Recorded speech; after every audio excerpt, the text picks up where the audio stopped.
Hello students. Okay, so in the last video we have discussed about the parts of the cell. And the first part was the plasma membrane. Okay, so we have discussed that the plasma membrane is the outer covering of the cell, and it is semi-permeable membrane that it is allows the selected material to get entry and exit from the cell. Okay, so we were discussing that how the molecules get enter into the cell and exit out of the cell. So that was a phenomena that was a concept that is about diffusion. Okay, so we have discussed that diffusion is the phenomena of movement of molecules from its higher concentration to its lower concentration. Okay, so based on this phenomena, molecules take entry and take exit out of the cell. Okay, now there is another phenomena that is osmosis. Okay, so just see here, water also obeys the law of diffusion.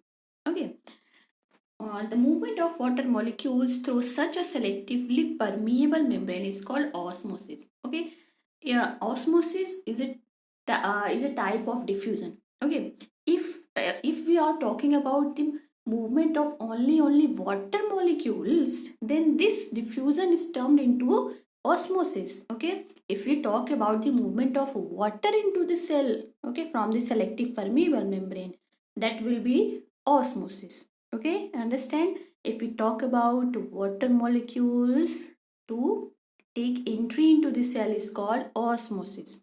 Understand? So here's the definition of osmosis, that the movement of water molecules. Okay, just there's a see students, there's a difference between osmosis and diffusion. Okay, diffusion is the overall phenomena. It is about all the molecules including gases and ions, salts. Okay, and if we talk about only water molecules, then the phenomena diffusion will be osmosis. Okay, so the movement of water molecules from its higher concentration to its lower concentration through the plasma membrane is called osmosis. Okay, understand?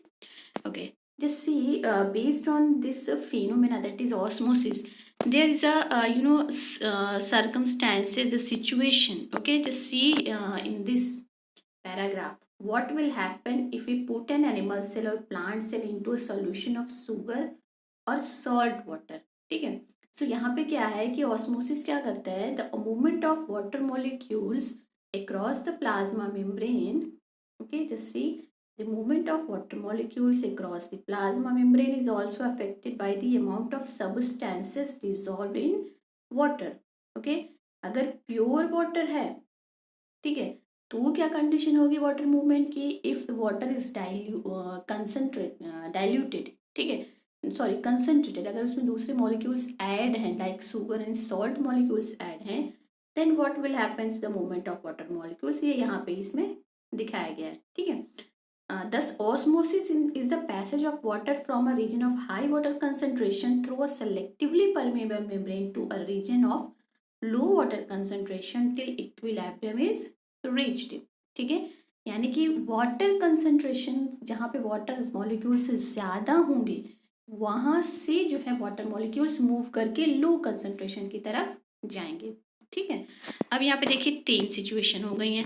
अब हम देखते हैं कि what is in first medium. Okay, if the medium surrounding the cell has a higher water concentration, अगर ये cell है, ठीक है, अगर सेल के बाहर जो मीडियम है, यानी कि सेल जिस मीडियम में रखी गई है, meaning that the outside solution is very dilute, यानी कि उसके अंदर वाटर के मॉलिक्यूल्स ज़्यादा हैं. अगर कोई भी सॉल्यूशन डाइल्यूट मीन्स कि वाटर मॉलिक्यूल्स ज़्यादा हैं, और जो सॉल्यूट्स हैं, ठीक है, यानी कि उसके अंदर जो भी सॉल्यूट्स यूज़ किए गए होंगे लाइक शुगर, सॉल्ट, कोई अदर मॉलिक्यूल्स उसमें अगर मिक्स किए गए हैं, वो अगर लो अमाउंट में है and the water is in high amount, then the solution is dilute, you can से.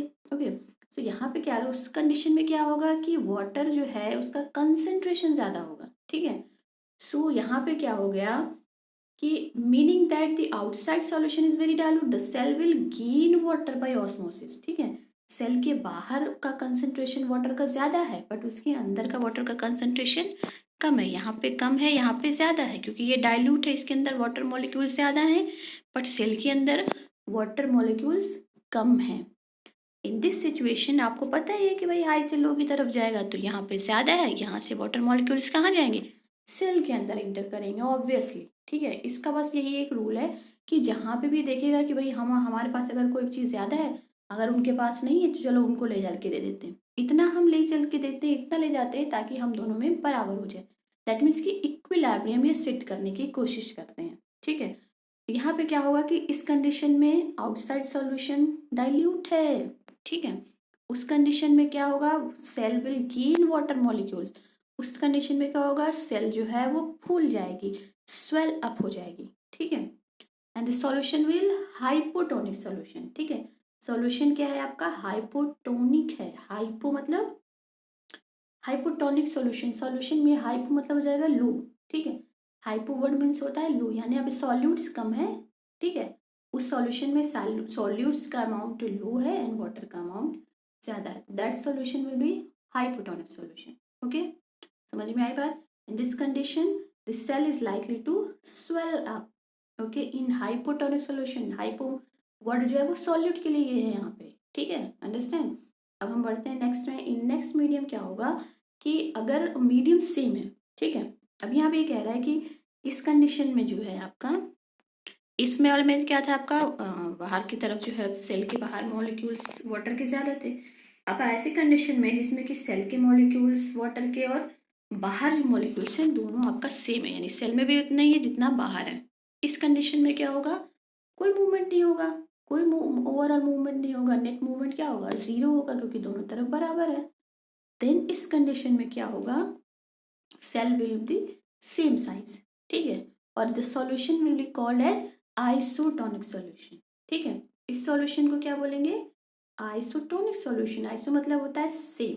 ठीक है, तो such solution is called as same, जहाँ पे वाटर का मॉलिक्यूल्स भी बराबर है, सॉल्यूट्स भी बराबर है। ठीक है, जितना सेल के अंदर है उतना उसके बाहर है। ठीक है, understand. In this condition the cell will stay the same size. Okay, now move on next. Okay, अब यहाँ पे क्या हो जाएगा, तीसरी कंडीशन यही बचेगी कि अब यहाँ पे क्या करना है कि सॉल्यूट्स ज़्यादा है, अब वाटर के मॉलिक्यूल्स को कम करना है।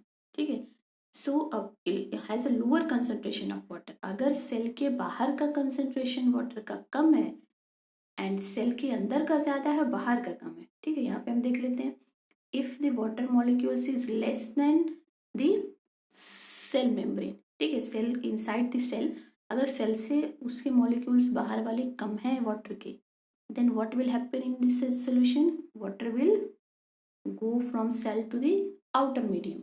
ठीक है, सेल के अंदर से वाटर कहाँ जाएगा, बाहर की तरफ जाएगा, क्योंकि ये देख रहा है कि बाहर तो मॉलिक्यूल्स वाटर के कम है। अब यहाँ पे क्या होगा, सेल जो है आपकी श्रिंक कर जाएगी, क्योंकि यहाँ से क्या होगा आपका, वाटर मूव करेगा। Okay, see and the solution is known as hypertonic, यानी कि सॉल्वेंट ज़्यादा है, वाटर के मॉलिक्यूल्स कम है। ठीक है, अंडरस्टैंड। तो इन दिस कंडीशन क्या होगा, cell will shrink, therefore the cell will shrink, क्योंकि सेल के अंदर जितना भी वाटर के मॉलिक्यूल्स हो सब की सब मूव करके कहाँ चले जाएंगे, आउटर साइड में चले जाएंगे। Okay, understand. ओके, अब हम बढ़ते हैं आपका नेक्स्ट। ठीक है, नेक्स्ट इज इस पैराग्राफ, यहाँ पे हम देख लेते हैं ये क्या कह रहा है, the plasma membrane is flexible. ठीक है, and this is made up of organic molecules called lipids and proteins. अब यहाँ पे बता रहा है structure of the plasma membrane. Okay, you know कि in the microscope, compound microscope, हमारे लैब में जो माइक्रोस्कोप होते हैं उनमें हम क्या देखते हैं, we can see only the structure of cell. इस तरह से हम ऐसे सेल की स्ट्रक्चर देख सकते हैं। ओके, ये इसके अंदर न्यूक्लियस हमें ऐसे दिखाई देगा, we can only see this structure. ठीक है, अब हमें एक पूरी की सेल का स्ट्रक्चर देखना है कि what is under this cell, what are the cell molecules, we can't see under the light microscope. ठीक है, यहाँ पे ये क्या कह रहा है कि अगर हमको देखना है कि स्ट्रक्चर जो आपका, this is a plasma membrane. Okay, ये वाला जो पोर्शन है दिस इज सेल। अब ये वाले जो आपको ब्लू कलर का एरो दिख रहा है, यहाँ से इसको इसको बड़ा करके दिख रहा है। ठीक है, अब यहाँ पे देख रहे हैं, अब हम इसको बड़ा कर देते हैं। ठीक है, ये रही हमारी प्लाज्मा मेम्ब्रेन आउटर। ठीक है, तो यू कैन सी हियर कि ये है एक मेम्ब्रेन और एक ये मेम्ब्रेन, ठीक है, ऐसे उसको डबल की तरह मतलब लगा होता है, ठीक है। उसी चीज़ को हमने बड़ा करके यहाँ पे देखा है, तो यू कैन सी कि ये इस तरह से अरेंज होते हैं, ठीक है। ये लिपिड के मॉलिक्यूल्स हैं, लिपिड एंड इस इज नोन एज कि plasma membrane is made up of phospholipid, ठीक है, फॉस्फेट एंड लिपिड की बनी होती है, ठीक है, ओके। और इसके अंदर क्या होते हैं, कुछ बड़े बड़े इस तरह के, ये है ना, ये इस तरह के मॉलिक्यूल्स, प्रोटीन के मॉलिक्यूल्स, शुगर मॉलिक्यूल्स उसके अंदर इम्बेडेड होते हैं, ताकि कुछ जो मॉलिक्यूल्स जो हैं जो डायरेक्टली सेल के अंदर से पार नहीं हो पाते हैं, तो वो इनको कैरी करके सेल के अंदर लेके जाते हैं, ओके, अंडरस्टैंड, ठीक है। तो यहाँ पे ये क्या कर रहा है कि द फ्लेक्सिबिलिटी, तो however we can observe the structure of plasma membrane only through the electron microscopy. ये जो स्ट्रक्चर आपको दिख रहा है फॉस्फोलिपिड की इस तरह से लेयर है, एक बाहर की तरफ है एक अंदर की तरफ, ठीक है, डबल लेयर इस तरह से बनी होती है। तो this structure we can see only under the electron microscope, ठीक है। अगर हमें सेल के स्ट्रक्चर देखना है, सेल का हमें अल्ट्रा स्ट्रक्चर देखना है कि क्या क्या चीज़ें उसके अंदर होती हैं, तो we can see only under the electron microscope, okay. यहाँ पे बात कर रहा है कि the flexibility of the cell membrane also enables the cell to engulf in food and other material, okay. यहाँ आपके प्लाज्मा मेम्ब्रेन की एक और क्वालिटी बता रहा है। फर्स्ट वाज दैट कि plasma membrane is selectively permeable, ठीक है, सेलेक्टिवली परमिएबल है। दूसरी चीज़ यहाँ पे क्या बोला कि फ्लेक्सिबिलिटी, ठीक है, दूसरी चीज़ क्या है, प्लाज्मा मेम्ब्रेन इज फ्लेक्सिबल, ठीक है। फ्लेक्सिबल कैसे, अब हम इसको कैसे समझेंगे, ठीक है, ओके। अभी हम इसको क्या करते हैं, रिमूव कर देते हैं, ओके, ठीक है। जस्ट सी हियर कि if a single cell organism, ठीक है, अगर हम सोचें कि सिंगल सेल जो ऑर्गेनिजम्स हैं लाइक अमीबा, हम यहाँ पे ऐसे का एग्जांपल ले लेते हैं, दैट इज अमीबा, ओके। तो यू नो कि अमीबा सिंगल सेल बिल्कुल हम देख भी नहीं सकते, so how the amoeba take their food, अपना फूड कैसे लेगा, क्योंकि ये सिंगल सेल है, बिल्कुल एक सेल ही तो है। अब इस सेल में क्या होगा है भाई, this portion is plasma membrane, okay. जो आउटर जो लेयर है उस प्लाज्मा मेम्ब्रेन ही होगी, इसी के थ्रू जो है वाटर मॉलिक्यूल्स या दूसरे मॉलिक्यूल्स सेल के अंदर एंट्री करेंगे, ठीक है।